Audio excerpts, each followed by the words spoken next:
The doors in Federal Way are still open for now, but the closing date is already printed October 31st, 2025. A few days left. The countdown is public. The shelves are full, the lights are bright, and yet everyone walking in already knows they're walking toward the end. Walmart confirmed the closure months in advance, a rare move and a cold one. About 250 employees will be affected. Most have been offered transfers, some won't take them. The company said the same words it always says: store performance and strategic alignment. But here's what that really means: the numbers no longer justify the rent, and the foot traffic no longer fits the forecast. The math says go, even if the people say stay. Already, the store feels like a place living on borrowed time. Cashiers whisper about transfer lists between shifts. Managers who once planned seasonal displays now track headcounts. Even the PA announcements sound different, a little too cheerful, a little too final. Aisles are stocked but not restocked as often. You can feel the end under the surface humming like a freezer about to shut down. For the locals, that hum hits differently. Federal Way isn't a city of luxury malls. It's a working corridor between Tacoma and Seattle, dense, diverse, and dependent on this one-stop store. Walmart here isn't just cheap, it's reachable. For families balancing multiple jobs, this store is the reliable stop between paychecks. And when reliability dies, something deeper goes with it. Stability, rhythm, convenience that made life possible. Even now, customers keep coming. Some out of habit, some out of disbelief. They've said stuff like this before. One man said near the produce section, maybe they'll change their mind, but they won't. Because in Bentonville, the decision's already carved into the quarter. The lease will end. The lights will go out. And it's not just about one store, it's about what the early closure reveals: a company shifting from physical space to digital reach trading parking lots for data servers. That's not strategy. That's a pivot away from the people who made those aisles matter. Still, this one hurts because it's slow. There's no shock, no surprise, just a year-long goodbye. Employees are packing boxes while still ringing up customers. The store manager, 29 years with Walmart, says she's mentally rehearsing the last shift. You can feel it in her tone, half gratitude, half exhaustion. Even the surrounding businesses can sense the timer. The coffee shop next door is debating whether to renew its lease. The tire shop 2 lots over is cutting hours. The entire block feels suspended, not dead, not alive, just waiting for a date circled in red on the corporate calendar. By the time next Halloween rolls around, this parking lot will be empty. The sign will come down, and another American town will lose a light it thought would never fade. Some endings come fast. This one comes slow enough for everyone to watch it happen. One shift, one customer, one day at a time. Florida is where Walmart Health went dark. The last patient stepped into the dusk, and for the first time in years, the clinic light stayed off. No ribbon, no speeches, just a taped note on the glass: closed as of today. Inside, disinfectant hung in the air while the supermarket music faded into a hum. In early 2024, Walmart shut down all 23 Walmart health centers across Florida. These rooms were more than add-ons beside the pharmacy. They were small lifelines that offered primary care dental visits, counseling sessions, and quick walk-ins for families who could not carry the cost or the weight elsewhere. The company's reason sounded: clinical operating expenses outpaced reimbursement. Beneath that language was something more human, a retreat from a promise that once felt local and steady.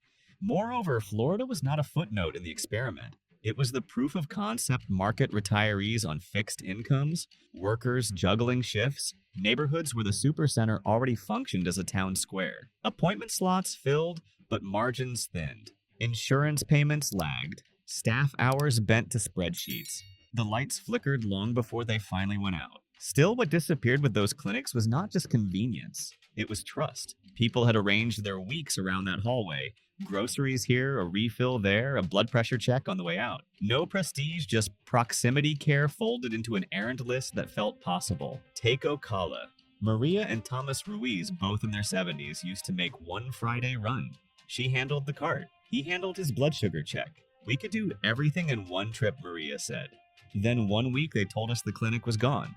Now they drive nearly 40 minutes to a private office that charges twice as much. Their daughter orders prescriptions online, but routine does not translate to a screen. We do not want an app, Thomas said. We want people. Even here in the state that sells sunshine and service, the closures exposed a fragile balance. Retail convenience had blurred into a public service. When the company stepped back, a quiet vacuum opened. County clinics took on a surge. Pharmacy lines stretched. Retired nurses returned part-time to help nonprofits stitch together a stopgap.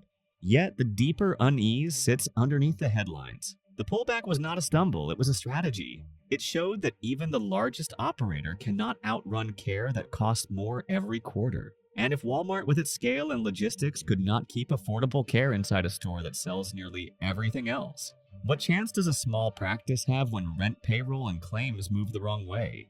For thousands across Florida, a closed door now becomes distance. More highway miles, more fuel, more missed appointments. For an older neighbor with a bad knee, 3 extra exits can turn early treatment into a late night at urgent care. For a single parent, a longer line means another shift swapped and another paycheck strained. Beneath that, something else is starting. Independent clinics are taking over empty suites. A few supercenter managers are quietly funding ride vouchers for former patients. County health teams in places like Pensacola and Lakeland are pushing outreach deeper into neighborhoods that once leaned on the blue and yellow sign.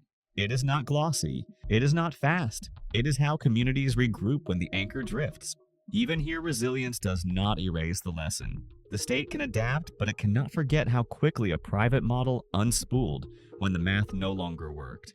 That memory matters because it shapes what replaces the gap, whether it is a cooperative clinic, a county partnership, or another chain, the same promise and the same risk. For Florida, the question is not whether Walmart returns to healthcare. The question is whether the silence it left can be filled by something steadier than a business line item. Because when the clinic lights go out, the distance between care and convenience grows wider than anyone expected. Same as Florida, Georgia had to watch its Walmart clinics close, but those moves tell a very different story. In total, 17 Walmart health centers across the state shut their doors in early 2024, marking the end of the very pilot program that started here 5 years earlier. Here, the loss isn't about lights going out overnight. It's about an experiment that began with ambition and ended mid-sentence. Georgia was the starting line of Walmart Health. The pilot meant to prove that primary care could fit between the checkout lanes and the pharmacy counter.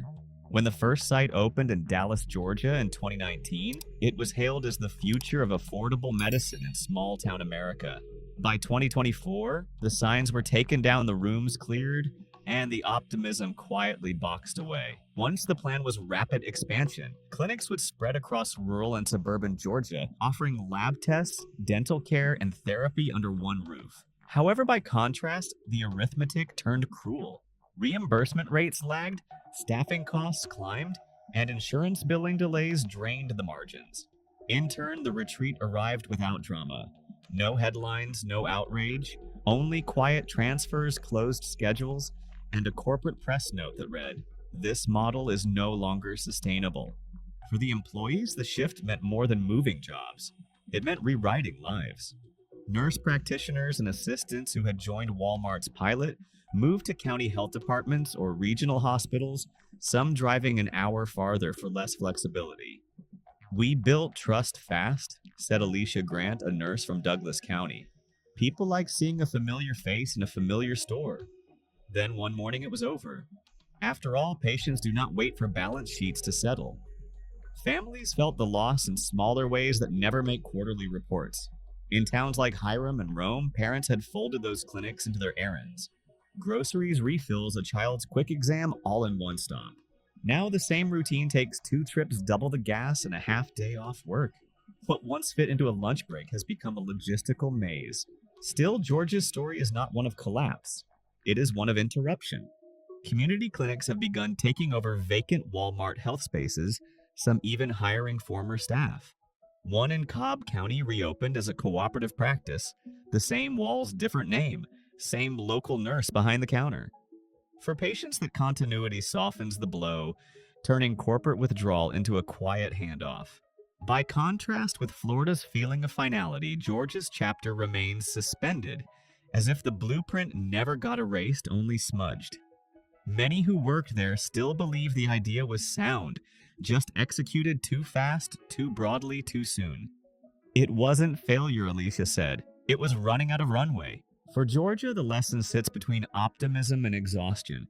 Innovation met reality, and reality won for now. Because when a pilot program ends midair, it doesn't disappear. It drifts waiting for someone steadier to take the controls and finish the flight. Texas was the growth story until it wasn't. 18 new Walmart health centers were already in planning. 4 were open, and corporate filings showed another wave of leases under negotiation. Then, in less than 3 weeks, everything stopped. Construction paused, contracts were nullified, and the same press office that had promised national expansion issued a quiet correction. The anchor facts tell a story no spreadsheet could. In early 2024, Walmart had earmarked millions for a second phase rollout across Texas, backed by newly recruited physicians and a projected 5-year return horizon. Less than a month later, those capital allocations vanished from quarterly disclosures. Analysts flagged an internal reprioritization of healthcare investment, but the footnotes hinted at something bigger, a systemic pullback designed to preserve liquidity and preempt shareholder skepticism. Initially, the announcement looked like overcaution. Then experts started connecting dots. The company had spent 2 years testing a care delivery model that relied on narrow insurance margins and local physician partnerships. Yet Texas presented an obstacle invisible to casual observers: payer fragmentation. Medicaid reimbursement rates sat well below projected cost recovery, and private insurers offered inconsistent billing cycles. Structurally, the entire model depended on fast capital turnover, something incompatible with healthcare's slow revenue rhythm. Meanwhile, operational headwinds were rising. Labor shortages across the Dallas-Fort Worth corridor pushed clinician wages to record highs. Medical equipment inflation outpaced retail cost control. Every appointment required compliance with HIPAA infrastructure that retail stores were never built for. In financial terms, Walmart's healthcare division was fighting a two-front war: rising fixed costs and stagnant reimbursement. Inside the company, the reversal wasn't panic, it was precision. Executives guided by consulting partners and financial risk teams reframed the closures as a strategic realignment language that shields valuation from volatility. A former project manager in Frisco recalled an internal memo that arrived before the public knew: freeze all forward buildouts. Protect core margin exposure. In effect, it was less about failure and more about containment. For observers, the pattern mirrors a corporate self-diagnosis. Big box retailers entering healthcare often underestimate the care delivery cost curve, a gradient that rewards volume only after years of upfront loss. Walmart's exit, though abrupt, avoided what one policy analyst called the long bleed. By retreating early, the company safeguarded its operating margin at a time when competitors like Amazon and Walgreens were absorbing billion-dollar write-downs on similar experiments. Consequently, the clinics that might have served tens of thousands of Texans never opened. The scaffolding stayed up, the signage half-painted. Local contractors were left unpaid for final design stages. Newly hired medical staff received reassignment offers to stores hundreds of miles away. On paper, it read as capital reallocation. In reality, it was a quiet collapse of confidence, a recognition that the healthcare promise conflicted with retail's logic of velocity. Ultimately, Texas exposed the real fault line in Walmart's experiment. Retail margins thrive on repetition. Healthcare margins depend on patience. The two curves crossed and arithmetic won.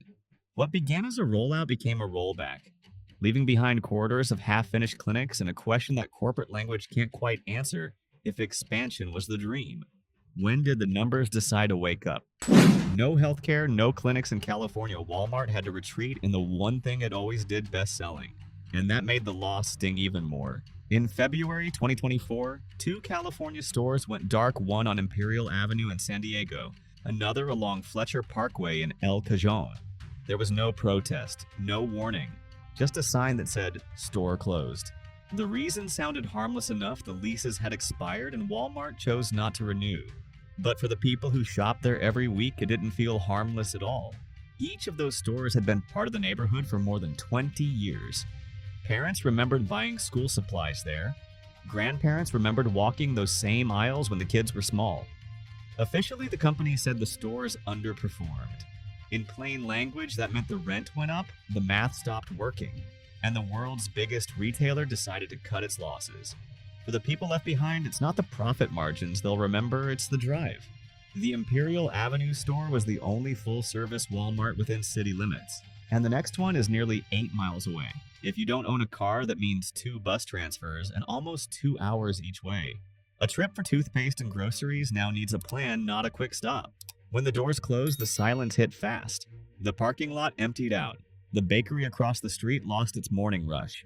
The discount salon next door lost walk-ins who used to stop before errands. Inside, the shelves came down in neat rows, the smell of detergent still hanging in the air. One former cashier said the hardest part wasn't losing her job.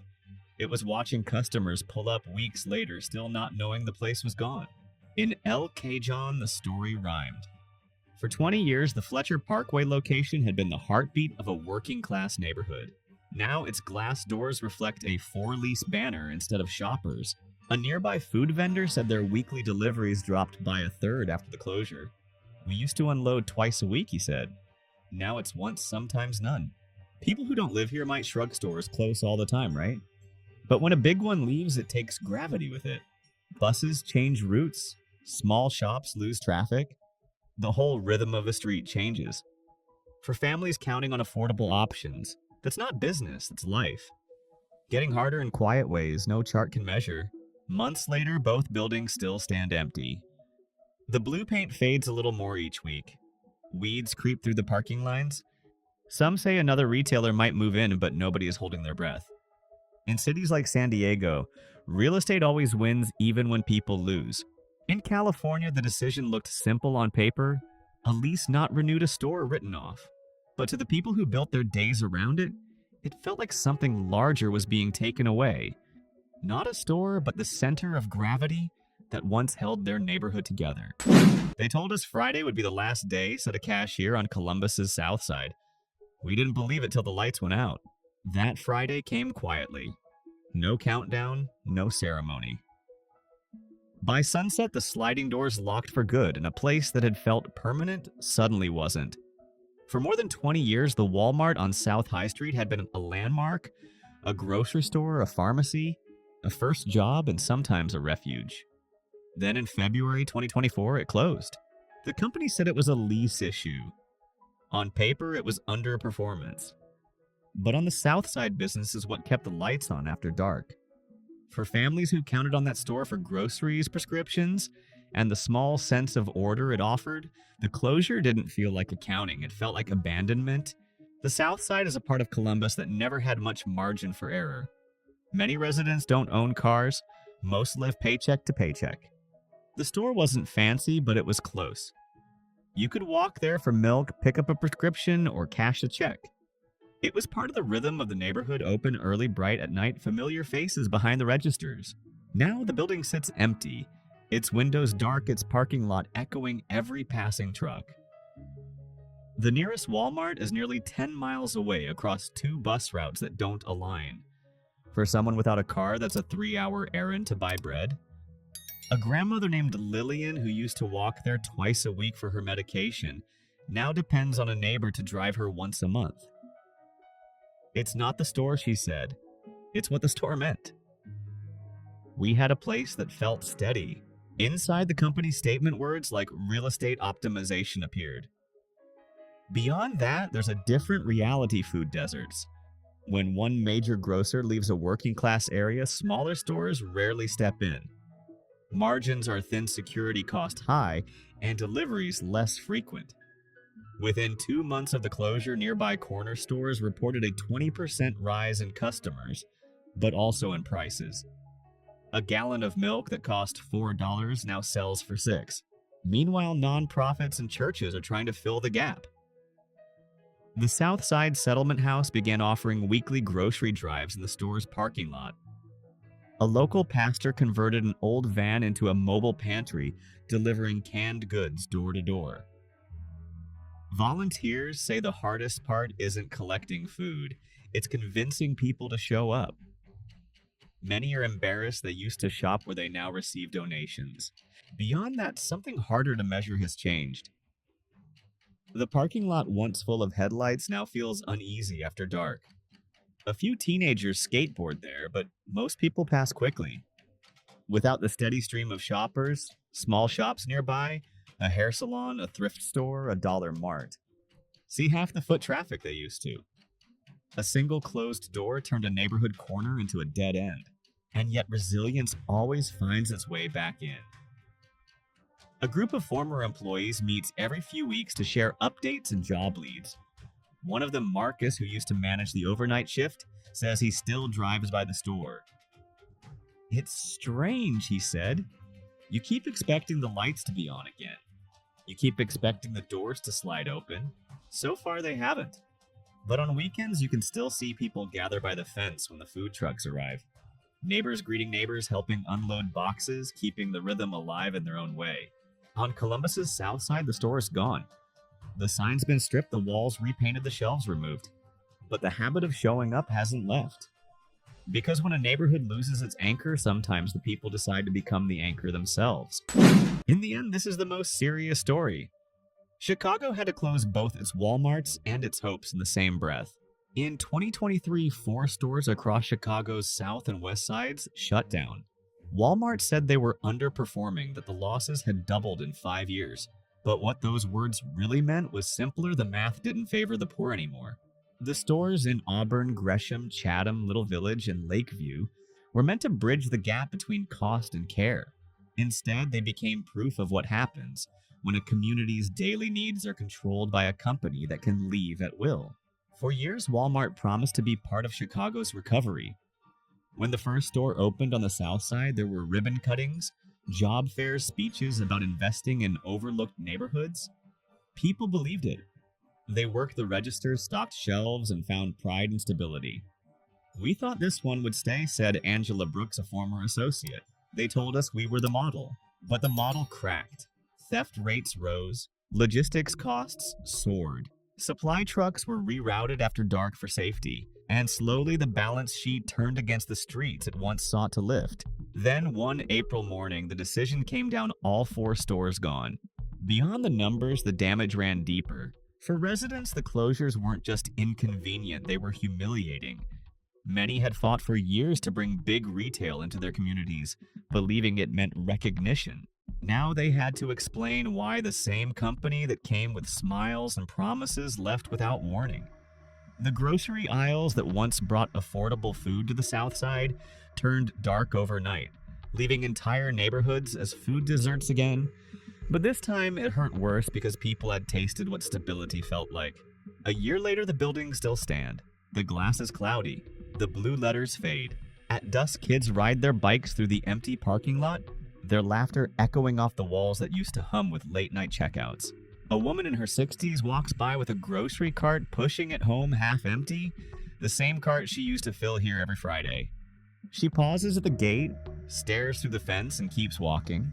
For her and for thousands like her, the loss isn't about groceries.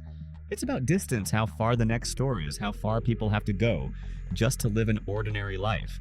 Across years, through closures and corporate promises that faded like paint, the lesson stays the same when a community's survival depends on someone else's profit. Stability is borrowed time. And in Chicago, that time finally ran out. When the doors close and the lights go dark, something else stays lit, people.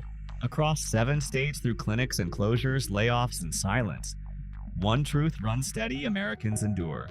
Walmart could leave, downsize, or reinvent itself, but the human will to rebuild never follows its balance sheet. In every town, someone found a way: a church that turned a parking lot into a market, a worker who started a pantry, a community that refused to fade with the sign. Maybe that's the quiet secret of this story. It isn't really about retail at all. It's about resilience, the kind that doesn't need branding slogans or corporate promises. Because the shelves can empty, the buildings can fall quiet, and the logos can change. But the human instinct to begin again, that part, no company has ever managed to close.